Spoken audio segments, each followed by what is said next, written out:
بسم الله. تخيلوا أن 99 طفل يموتوا بسبب علاج من حق السعلة، دواء خاص بالسعال.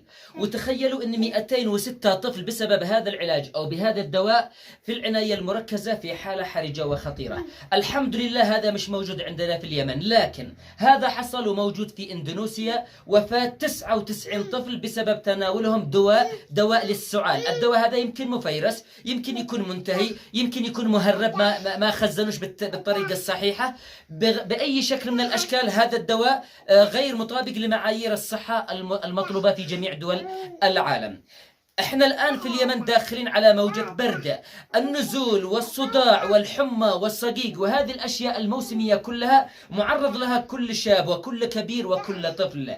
أيضا احنا محتاجين لهذه الأدوية، أدوية السعال والحمى لأطفالنا ولأبنائنا.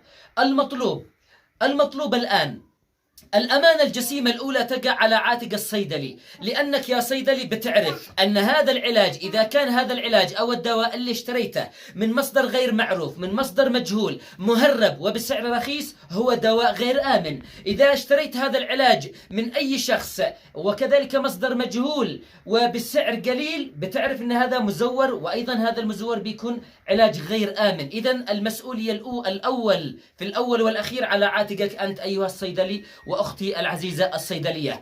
الجانب الآخر، احنا نرجو من وزارة الصحة ومن كافة الأجهزة العاملة والمعنية، مكاتب الصحة في كل مكان، نرجوكم غاية الرجاء، فعلوا دور الرقابة، مبدأ الثواب ومبدأ العقاب، تعاملوا وفق القانون حماية لأبنائكم. أنتم حتى كموظفين في الصحة، في وزارة الصحة، في مكاتب الصحة، أبنائكم وبناتكم وأنتم وأنفسكم وأطفالكم والله معرضين لهذا الخطر الذي يحدق بالجميع. الخلاصة، داخلين على موسم برد، الإخوة الصيادلة اتقوا الله سبحانه وتعالى في هذا المواطن. وزارة الصحة، مكاتب الصحة، قوموا بدوركم وبواجبكم كما أمركم الله سبحانه وتعالى به. ما حطولش عليكم، أتمنى لليمن الخير والسلامة، والسلام عليكم ورحمة الله وبركاته.